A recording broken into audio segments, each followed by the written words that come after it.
الحمد لله نحمده ونستعينه ونستغفره ونعوذ بالله من شرور أنفسنا وسيئات أعمالنا من يهده الله فلا مضل له ومن يضلل فلا هادي له وأشهد أن لا إله إلا الله وحده لا شريك له وأشهد أن محمدا عبده ورسوله اللهم صل على محمد وعلى آل محمد كما صليت على إبراهيم وعلى آل إبراهيم إنك حميد مجيد اللهم بارك على محمد وعلى آل محمد كما باركت على إبراهيم وعلى آل إبراهيم إنك حميد مجيد۔ دینی مدارس کا تعلیمی سال ختم ہو رہا ہے، بس تقریباً 2 مہینے رہ گئے، امتحانات پہ چھٹیاں اور اس کے بعد پھر رمضان اور نئے داخلے۔ تو ہمیں مدارس کی اس طرح کی سرگرمیوں سے دلچسپی لیتے رہنا چاہیے،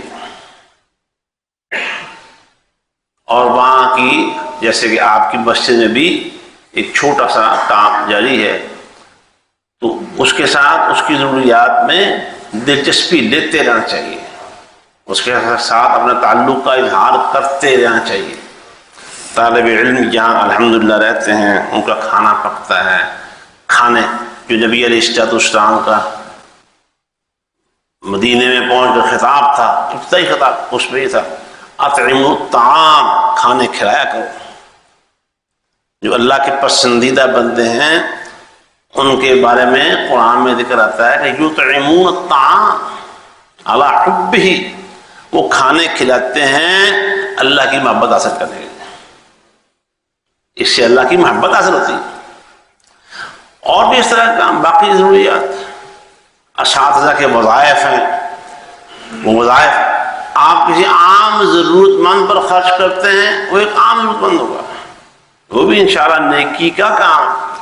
لیکن جو قرآن حدیث پڑھا رہے ہیں دن رات، مہینے بعد ان کی ضروریات کی کفالت کرنا، یہ آپ کے لیے انشاءاللہ زیادہ کار خیر ہوگا اللہ کے فضل و کرم کے ساتھ۔ تو اس لیے میں آپ کی توجہ دلا رہا ہوں، مدارس جو یہ ادارہ ہے، آپ اس کے مسائل، اس کی ضروریات، اس کی مشکلات میں دلچسپی لیں، اس کو سمجھیں، اور ممکن حد تک ان کو حل کروانے پر اپنی توانائیاں بھی صرف کریں۔ آپ ہمارے اس سلسلے میں اللہ تعالیٰ کے حکم سے، اللہ کی توفیق سے، اللہ کے فضل سے مددگار اور معاون بنیں۔ کونوا انصار اللہ، قرآن میں اللہ نے کہا، اللہ کے مددگار بن جاؤ۔ یہ کام کرنے والے، دینی ضروریات، مشکلات، مسائل حل کرنے والوں کو اللہ تعالیٰ نے یہ لقب دیا ہے کہ اللہ کے انصار ہیں، تو آپ بھی اس میں شامل ہو جائیں۔ اللہ تعالیٰ ہمیں توفیق دے، اپنا حلال اور طیب مال اس راستے پہ لگائیں۔ آپ دیکھیں کہ خود آپ کی اپنی زندگی میں آسودگی، برکت، آسانی، کشادگی بہت زیادہ آ جائے۔ وہ حدیثوں میں مختلف موقعوں پر نبی علیہ السلام صدقہ کرنے کی صحابہ کرام کو ترغیب لاتے رہے۔ اس میں ایک موقع پر ایک حدیث میں یہ بھی آتا ہے، آپ نے کہا اپنی اللہ تعالیٰ کا غضب ہے، اللہ کا غصہ ہے، جس کی وجہ سے تم مصیبتوں کا شکار ہو، اسے جان چھڑانے کے لیے اللہ تعالیٰ کے راستے میں صدقہ کیا گا۔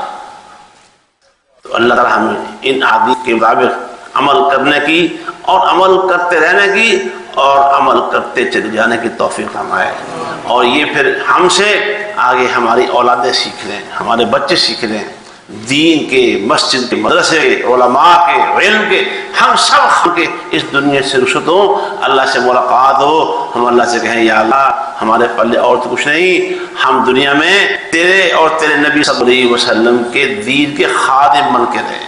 اللہ ہمیں خدام میں شامل کر لے، اور جو خدمت کرتے کرتے دنیا ہے اللہ تعالیٰ ان کا گھر جنت الفردوس سے بنائے.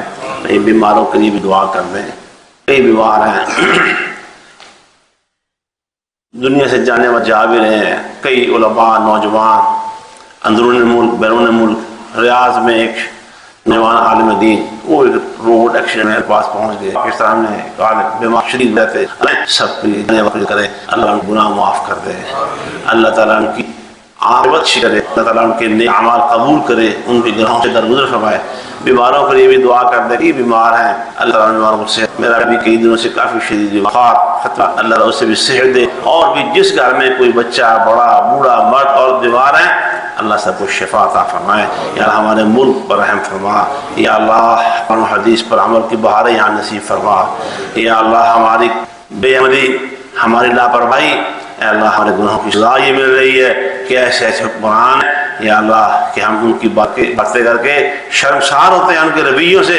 اے اللہ ہمارے ملک کی حفاظت فرما. یا اللہ ہمارے ملک کو اچھے و صالح حکمران نصیب فرما.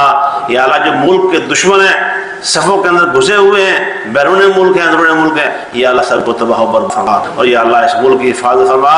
یہ ہم نے لا الہ الا اللہ محمد رسول اللہ کے لیے حاصل کیا تھا اور یہ اسی کے لیے یہ ملک ہے. یا اللہ اس رستے کی طرف صبر کرنے کی توفیق عطا فرما.